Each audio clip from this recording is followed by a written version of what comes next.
अभी तक हमने जाना कि लैंड कैसे यूज़ किया जाता है, भारत में क्या पैटर्न है लैंड यूज़ का। अब हम समझेंगे कि लैंड डिग्रेडेशन क्या है और कैसे इसको कंज़र्व किया जा सकता है, क्या कंज़र्वेशन मेजर्स हैं इसके लिए। ठीक है, तो भूमि का क्षरण क्या है और कैसे इसको रोका जा सकता है, मेन हमारा जो है वो है ये टॉपिक। ठीक है, we have shared our land with the past generation and will have to do so with future generation too. भूमि जो है वो हमें हमारी पुरानी जो पीढ़ी थी उससे मिली है और हम आगे आने वाली जनरेशन को भी ये देकर जाएंगे। जैसे मैंने आपको बताया था कि 29% पे लैंड है, ये कंटिन्यू चला आ रहा है, तो हमें भी ये अपनी पुरानी सभ्यता से मिली है और आगे आने वाली जो जनरेशन है उसके लिए भी हमें इसको छोड़ना है। 95% of our basic need for food, shelter and clothing are obtained from land. जो भी हमारी ज़रूरतें हैं उसमें से 95% अगर हम देखें तो वो इस भूमि से ही पूरी होती हैं।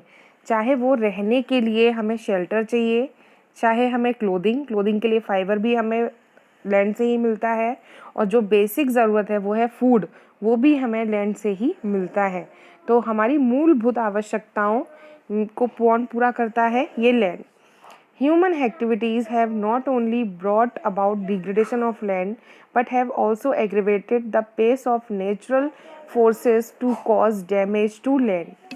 ह्यूमन एक्टिविटीज़, मनुष्य जो गतिविधियाँ करता है वो तो है ही है लैंड डिग्रेडेशन का कारण, लेकिन कुछ ऐसी गतिविधियाँ भी हैं जो कि नेचुरल तरीके से भी जो लैंड डिग्रेडेशन होती है उसकी फोर्स को, उसकी गति को एग्रवेटेड कर देती हैं, उसकी स्थिति को बिगाड़ देती हैं, ताकि जो लैंड डिग्रेडेशन है, जो नुकसान है भूमि का, वो और ज़्यादा हो। सम ऑफ ह्यूमन एक्टिविटीज़, और वो कौन कौन सी गतिविधियाँ हैं जो भूक्षरण के लिए उत्तरदायी हैं? तो some human activities such as deforestation, overgrazing, mining and quarrying to have contributed significantly in land degradation.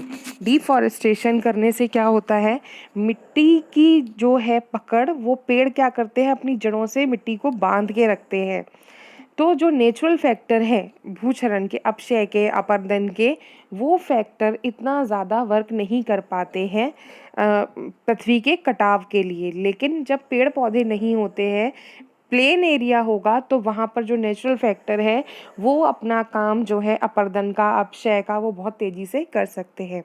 Over grazing, पशु जब चारागाह में चरते हैं तो जब घास छोटी हो जाती है तो वो क्या करते हैं, उसको जड़ों तक खा लेते हैं, जिसके कारण वहाँ की मिट्टी की पकड़ ढीली हो जाती है और बारिश में, आंधी में, तूफान में वहाँ की मिट्टी जो है वो हवा के साथ में या पानी के साथ में बह जाती है और भूमि में कटाव पड़ने शुरू हो जाते हैं। सेम वे माइनिंग, जब हम धरती के अंदर से कुछ निकालते हैं, मिनरल्स निकालते हैं, वहाँ पर खनिज निकालते हैं, तो माइनिंग की प्रक्रिया की जाती है।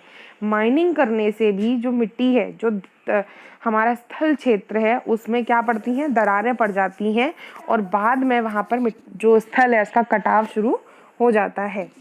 Quarrying to have contributed significantly land degradation, ये सारी जो गतिविधियां हैं ये भूक्षरण के लिए उत्तरदायी हैं। Mining sites are abandoned after excavation, work is complete leaving deep scars and traces of ओवरबर्डनिंग।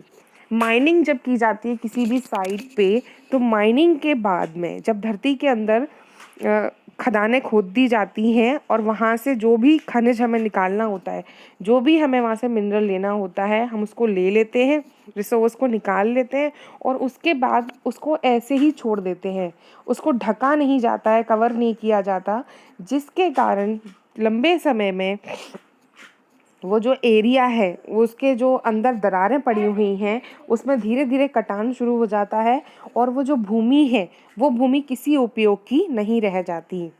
In states like Jharkhand, Chhattisgarh, Madhya Pradesh, जहाँ जहाँ माइनिंग ज़्यादा होती है, जैसे झारखंड है, छत्तीसगढ़ है, मध्य प्रदेश है, यहाँ पर उड़ीसा है, यहाँ पर डिफॉरेस्टेशन किया गया है। डिफॉरेस्टेशन मतलब जंगलों को साफ करना, क्योंकि वहाँ पर से हमें क्या मिलने थे, खनिज मिलने थे। तो उस एरिए में वहाँ पर माइंस बनाने के लिए पहले वहाँ के जंगलों को साफ कर दिया गया और उसके बाद डिग्रेडेशन वहाँ पर जो लैंड का था वो शुरू हो गया। In states like Gujarat, Rajasthan, Madhya Pradesh and Maharashtra, यहाँ पर जो मेन प्रॉब्लम है लैंड डिग्रेडेशन की वो है ओवर ग्रेजिंग। यहाँ पर पशुओं के चारागाह हैं, जैसे मैंने आपको बताया, जब पशु चराई करते हैं तो जड़ों तक को खा लेते हैं, जिससे वहाँ की मिट्टी और जो भूमि है उसका क्षरण होना शुरू हो जाता है। तो वहाँ पर मेन रीज़न है over grazing. So overgrazing is one of the main reason for land degradation. In the state of Punjab, Haryana, western UP, यहाँ पर मेन रीज़न है over irrigation.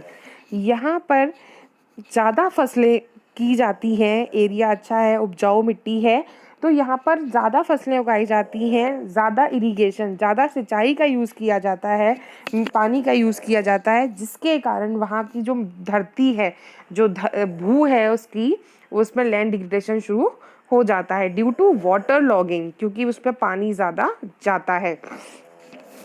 Leading to increase in salinity and अल्केसिटी in the soil, जिसके कारण वहाँ पर पानी ज़्यादा यूज़ होता है, पानी में जो नमक होता है वो वहाँ की मिट्टी में मिलना शुरू हो जाता है, और वहाँ की मिट्टी कैसी हो जाती है, अल्कनिटी, क्षारीय मिट्टी वहाँ की हो जाती है।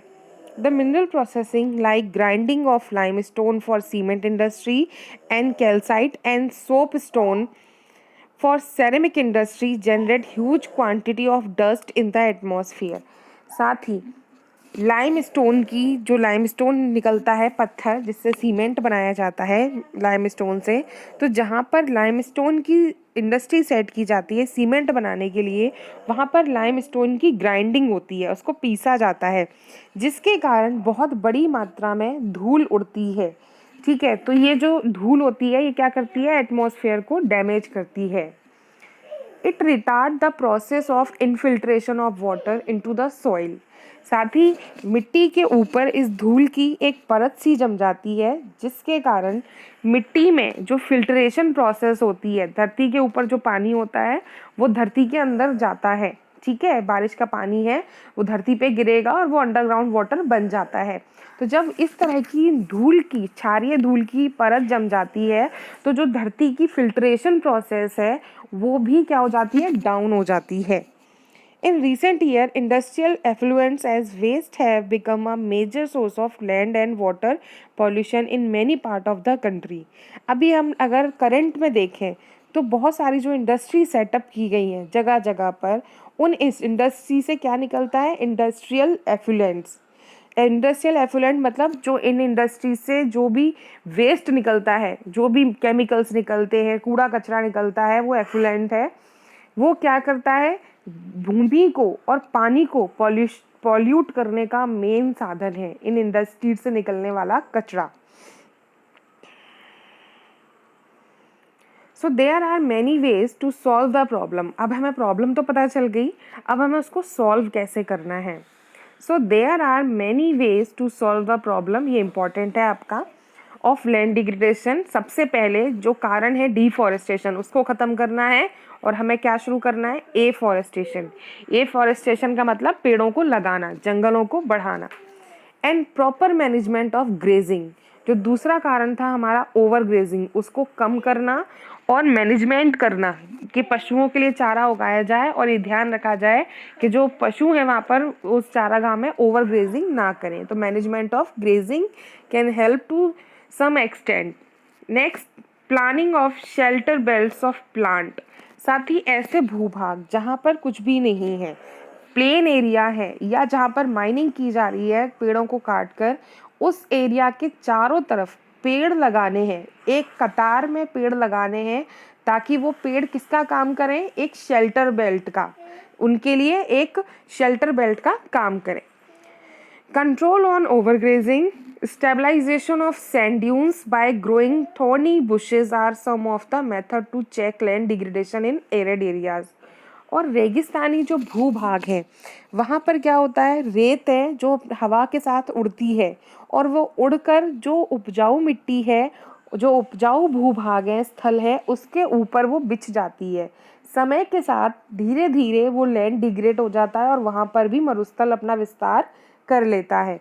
तो ऐसे एरियो में हमें क्या करना है, जो कटीली झाड़ियाँ हैं जो रेगिस्तान में उग सकती हैं, उनको क्या करना है, उगाना है, ताकि रेगिस्तान अपना विस्तार ना कर सके। जब वो वहाँ से रेत उड़ेगी तो जो पेड़ हैं जो सूखी जगह में उग सकते हैं, तो वो क्या करेंगे, उस धूल को, उस मिट्टी को वहीं रोक देंगे।